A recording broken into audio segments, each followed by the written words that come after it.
There's this video that an Israeli general is talking about, and he's saying what we've been saying. So I just wanted to see if there's some value in him repeating these things. Here we go.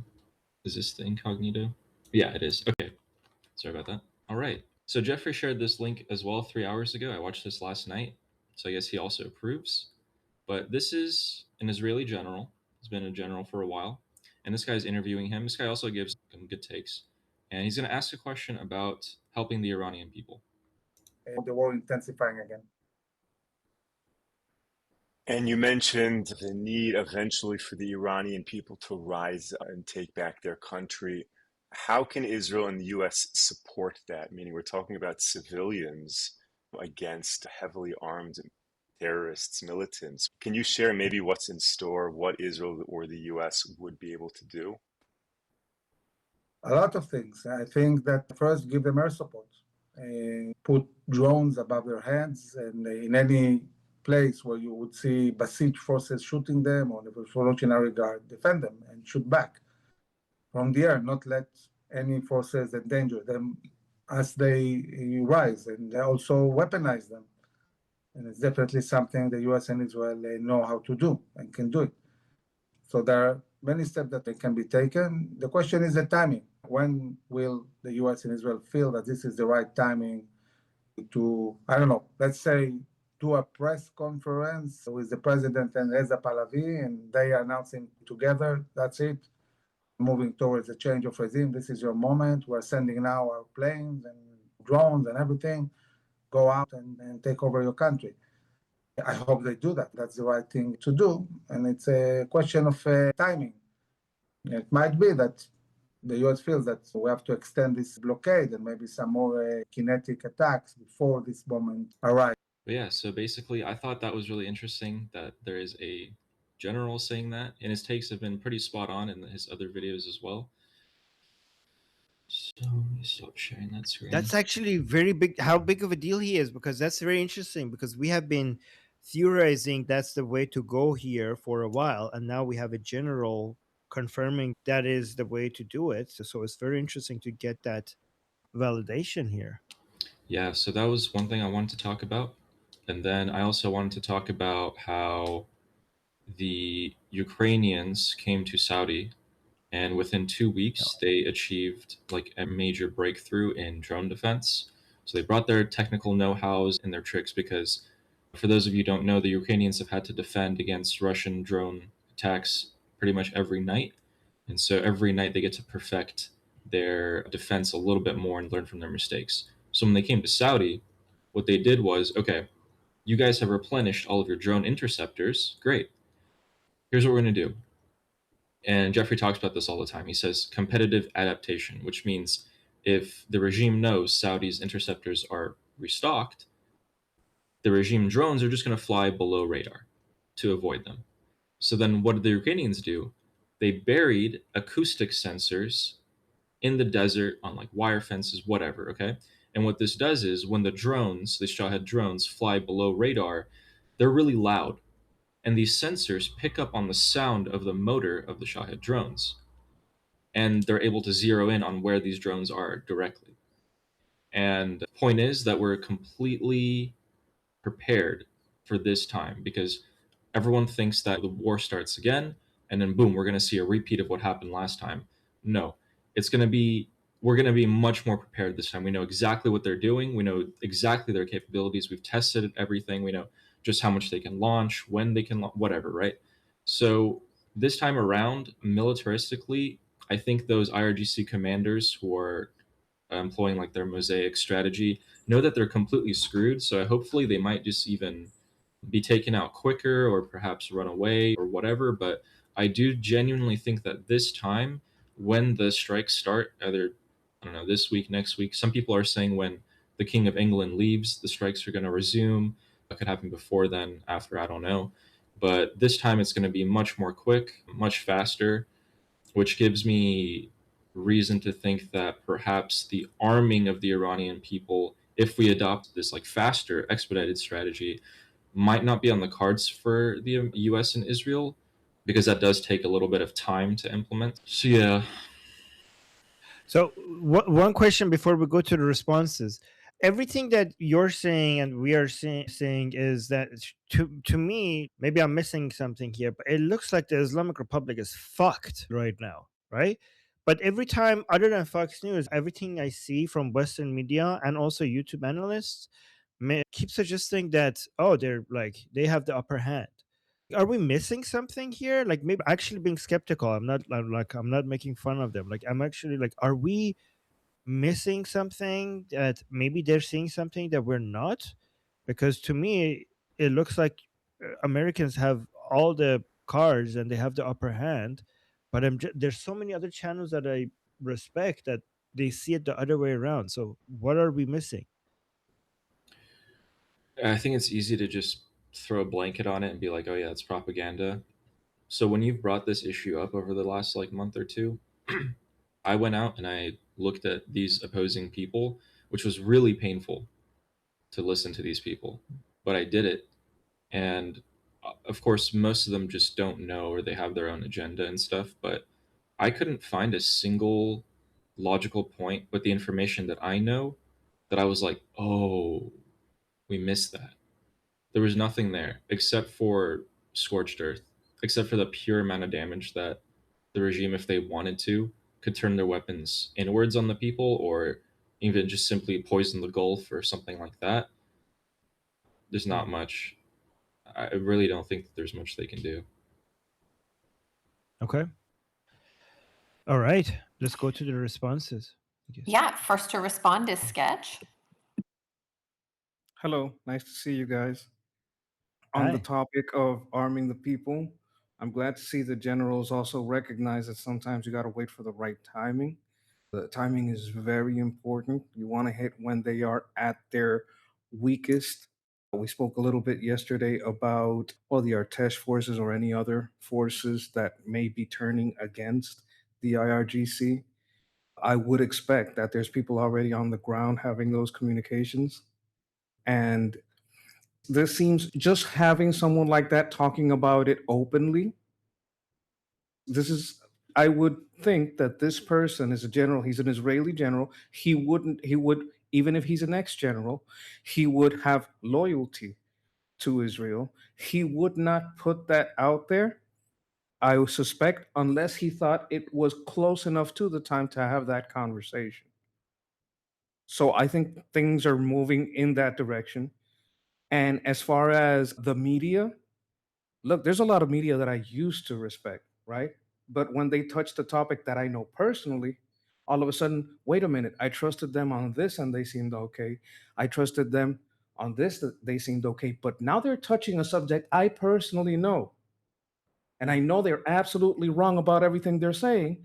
What if they were always wrong about everything or misleading about everything? So there's a lot of channels that I just let go of. There's a lot of people I just like, you know what? I used to like what they got to say, but either they changed or I should have never trusted them. And just stay strong and wait. Patience is a virtue. You gotta wait till the right time. Yeah. Preston Stewart is one of them that I really like as a channel. I don't know what sometimes but he's turned against President Trump's strategy recently in Iran and his statements. All right. Next, we have Ian. Sorry, sorry about that. I hate to be contrarian, but I'm just wondering: is Amir Avivi like an active general or? Retired Tataluf. I see. Okay, I've been wanting to push back on. Is he saying in that interview that basically? You muted yourself. Oh, is he talking about using drones as a protective measure, like during a protest, like during an uprising? Yes. Okay, I've wanted to push back on that idea for a while. I Please think do. that if you think that let me just break it down a little bit. There's three kinds of drones, right? You have what are called FPV. You muted yourself again. I don't know why your microphone keeps muting. I'm just trying it out on the phone, so just school doesn't work so well. I'll try to keep it going. You have three kinds of drones, right? You have FPV drones, You have the one-way suicide attack drones, and then you have these long-range, very advanced drones like the Hermes, etc. So what the Israelis are using primarily over Tehran is these long-range drones, and they have extremely limited weapons payloads. They have limited fuel and time in the sky, and they need to maintain a fairly high altitude in order to evade anti-aircraft. So because of that, those drones have very low situational awareness. And so if you imagine a situation like we saw in January 8th and 9th, where you have millions of people in the streets, I don't think those drones would be able to distinguish between targets and friendlies. And so what we saw during March is that they were able to use those drones to as a, let's say, a deterrent, where they're picking off checkpoints and they're picking off EGs that they could see clearly doing their jobs as a way to increase defections, etc. But I don't think that's a tool that can be relied on in a situation where you have millions of citizens in the street. And that's all I really want to push back on. That narrative's come up a few times, and my BS meter goes off the charts. No, I mean, by the way, we appreciate stuff here being pushed back against. We don't want to create an echo chamber. So when you said, I hate to be that guy, don't. That's what we need here, okay? Just let me ask a few questions regarding that to see how you respond to this. Generally, when you have the mass protests happening, the regime officials have their own corner. It's not like they get mixed with the rest of the crowd, right? Like they have their own area where they're managing things, and that is their base, that is their area, and they go in and out of the crowd from that area. Wouldn't it be easy to target them if that's how they're operating? And also, that's one point. Two, like the Iranian people are unarmed, the regime officials would be armed. Wouldn't the drones be able to detect who's who easily, given that they're like you could see who's armed? And third, you don't need to really, when it comes to protecting the Iranian people, you don't really need to go and hit everybody that is shooting at the Iranian people. You just need to make an example of a few of them to, one, cause fear among the rest of them, two, make them have to hide and consider that drones might hit them to weaken and slow down their operations. So for them to consider that they might get hit by a drone already is a major leverage for the Iranian people, even if you don't go out and basically eliminate every single one of them. So with that in mind, does that make it more reasonable or still no? Not to my mind. No. Look, keep in mind, I'm not in the military. I've never operated this type of drone. I am a private pilot, and I've used drones extensively in my work. And so, what you're talking about is a long-range drone is really an airplane that needs to fly around 1,000 feet above the surface. It's really it's semi-remotely operated. It has cameras, it has other types of sensors, but it's really just looking down at the ground and trying to figure out what's going on. And I personally think that doesn't I just think it's a poor choice to make a promise to the Iranian people that we can protect you from the sky. I really think that the type of thing you're talking about is a job for a attack helicopter or for ground forces. That's what can protect people in the street that are being shot at from pickup truck mounted machine guns. So that's just my opinion, and I admit that it's a little bit above my expertise as far as what the military is capable of. But I feel like it's irresponsible to make that promise, and I don't think that if another massacre is something that's really off the table for the Iranian people, then I think that's a narrative that we should be extremely skeptical of. But again, just my opinion. Yeah, no, thank you for sharing that. All right. Next to respond, we have Deborah. Okay. So my response is actually to Armin's thing about the press being very negative. This is my personal opinion, so it doesn't mean it's true, but it seems to me that we have the same problem here in the United States that they have in Israel. Like when all the people were yelling at Netanyahu, oh, bring back the hostages at any cost. But at any cost, bring them back. They didn't want to win the war. And it seems that's what's going on here. They would rather see Trump fail than the U.S. win. The other thing is I wanted to add about Amir Avivi. He's the founder of Habis Khonim, and he only got to Tataluf, brigadier general. There seems to be a glass ceiling in the Israeli army.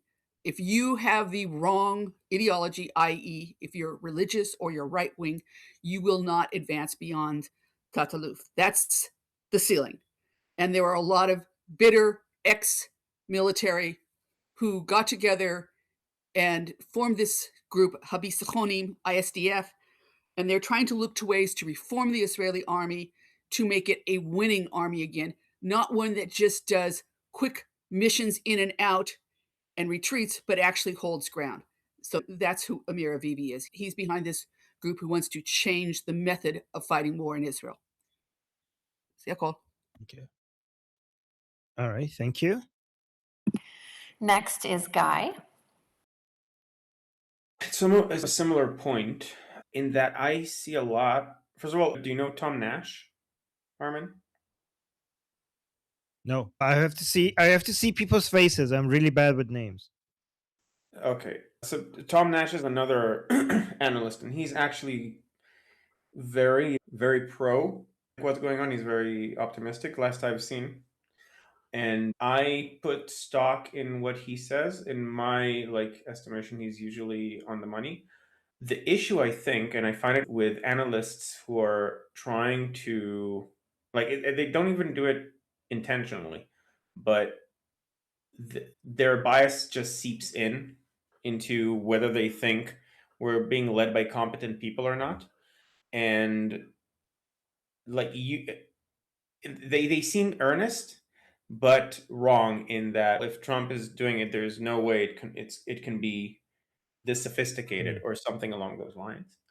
And I've managed to find people who are, and it was hard, who say the right thing or are consistent in how sharp they are, even despite what you would otherwise imagine to be biases that they hold. Now, I don't know the people that you're talking about, but in my experience in Israel as well, once you have the disliked leader, that heavily affects how the analysis is going to go, I think, subconsciously. Yep. No, I agree with that. Oh, there's also Victor Hansen, who's another good one, who seems to be very optimistic.